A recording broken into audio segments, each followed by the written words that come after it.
După cum ați observat în primul episod al călătoriei noastre prin Maramureș, ne aflăm la Sighetul Marmației. Aici ne întâlnim cu amicii noștri Angelo și Nicoleta și vizităm una dintre cele mai cunoscute atracții turistice, Memorialul Victimelor Comunismului și al Rezistenței, sau Memorialul Durerii, un loc în care s-a reconstruit și păstrat unul dintre cele mai sumbre locuri ce aduc în amintire umilința și batjocura care făceau parte din programul de exterminare a regimului comunist.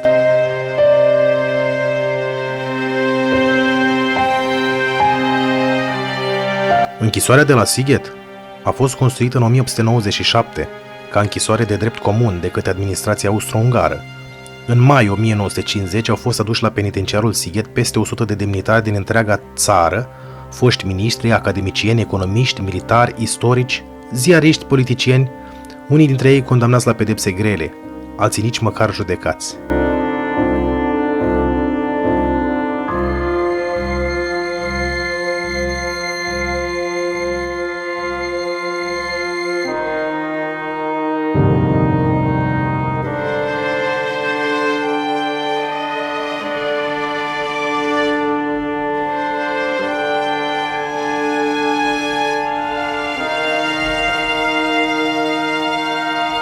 Deținuții erau ținuți în condiții insalubre, hrăniți mizerabil, opriți de a se întinde ziua pe paturile din celule fără încălzire.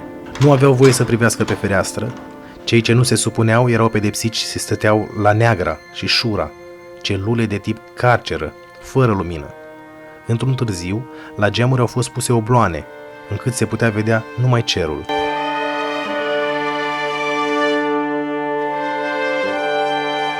Fiecare sală, fiecare celulă are conceptul, povestea și tragedia ei, astăzi fiind transformate în câte o sală de muzeu, în care, urmând acum o ordine cronologică, au fost amplasate obiecte, fotografii și documente, creându-se ambianța și documentația unor săli de muzeu.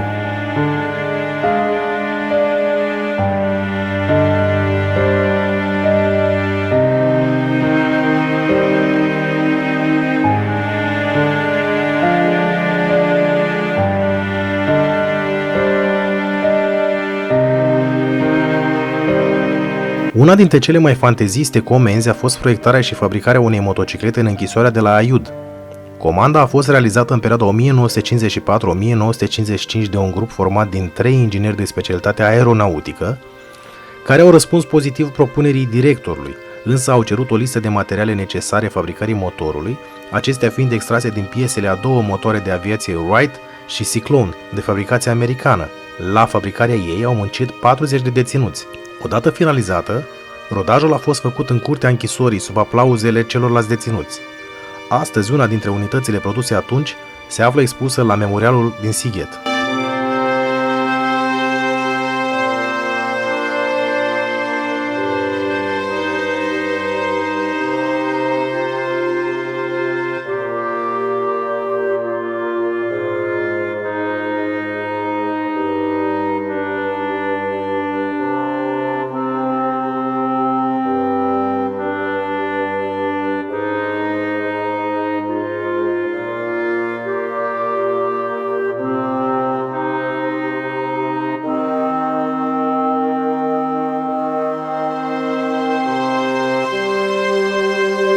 Reprezentative perioadei comuniste, o serie de obiecte sunt expuse într-una dintre sălile de muzeu.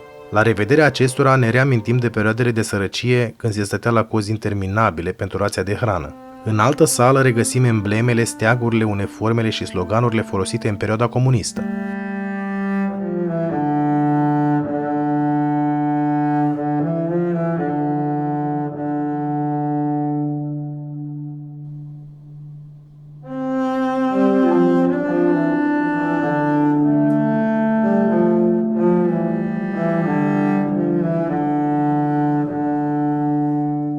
La subsol găsim pompa de apă care era acționată manual cu multă trudă de către deținuți, pentru ca apa să ajungă până la nivelurile superioare ale clădirii.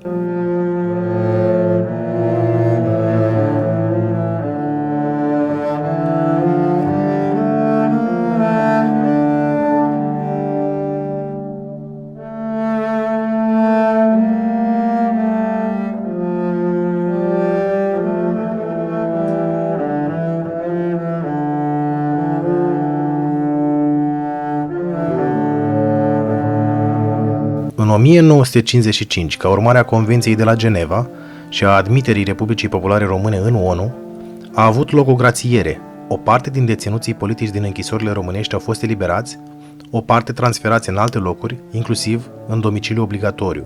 La Sighet, din cei circa 200 de deținuți, 54 muriseră deja.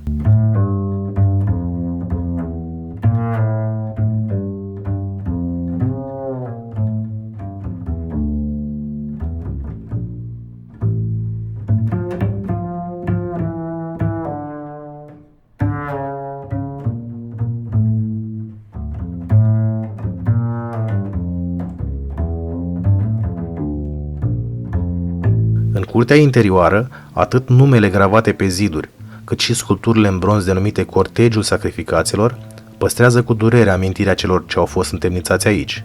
În memorialul victimelor comunismului și a rezistenței, o vizită rapidă este inutilă. E ca și cum ai răsfoi o carte fără să îi citești conținutul și despre care ai încerca apoi să discuți.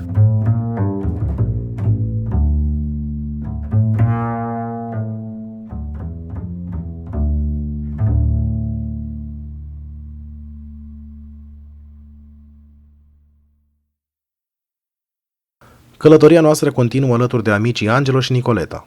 Călare pe RT-ul de 1150, cei doi s-au alăturat turei noastre pentru doar 2 zile și de aceea, să nu pierdem timpul, mergem la cimitirul Vesel de la Săpânța.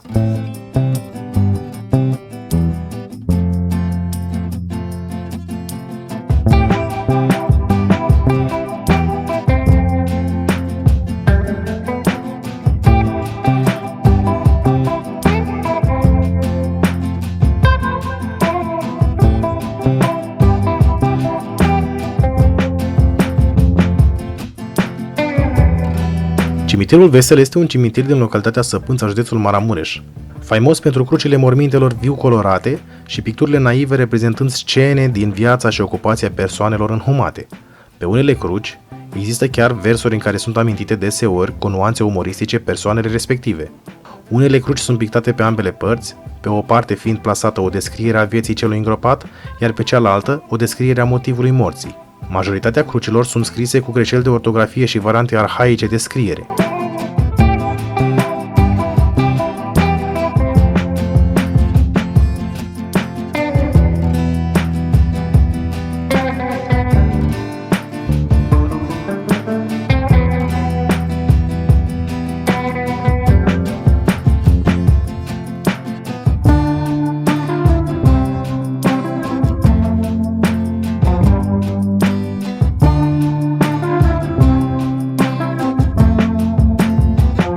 Întreg cimitirul a fost populat cu circa 800 astfel de cruci, sculptate din lemn de stejar, devenind un muzeu în aer liber de natură unică și o atracție turistică.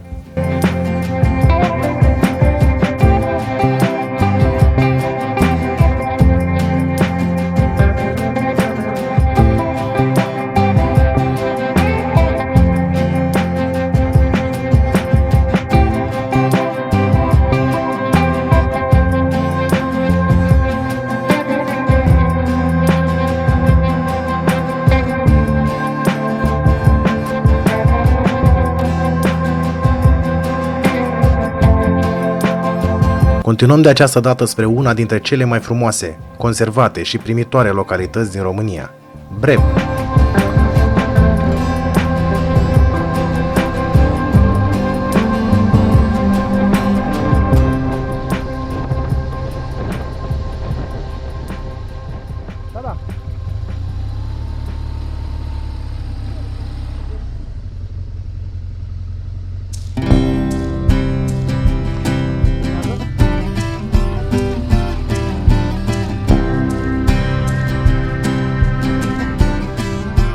De la Breb coborâm spre Baia Mare, unde vom înnopta astă seară, în drumul nostru profitând de asfaltul de înaltă clasă din pasul Gutâi.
În ultima zi a călătoriei noastre plecăm din Baia Mare spre mănăstirea Rohia, un alt lăcaș de cult deosebit de interesant construit, ca și poziționare geografică, în munți.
Tradiția în zona Maramureșului încă este păstrată și duminica putem vedea oamenii purtând costumele populare atunci când merg la biserică.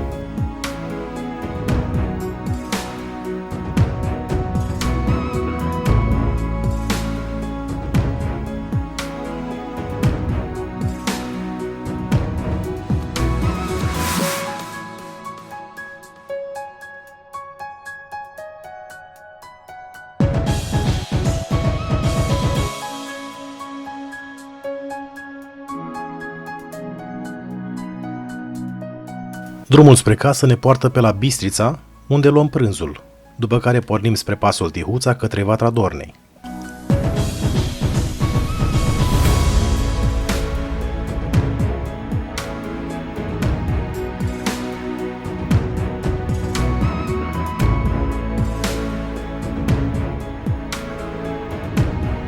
Ca și în prima zi, călătoria noastră este din nou încununată de câțiva stropi de ploaie, care până la Vatra Dornei nu necesitau echiparea costumului de ploaie, însă, cum intrăm pe Valea Bistriței, ne adaptăm ținuta conform vremii și continuăm încet spre casă.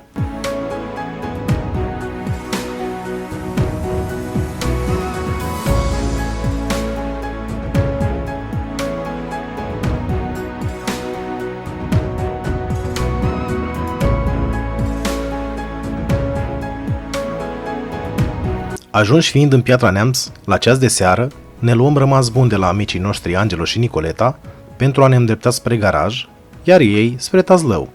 Doar că după doar 10 minute, un telefon ne anunță că anvelopa spate a ART-ului cedează, fapt pentru care echipa Mototrailer intră în scenă pentru a transporta în siguranță motorul la service.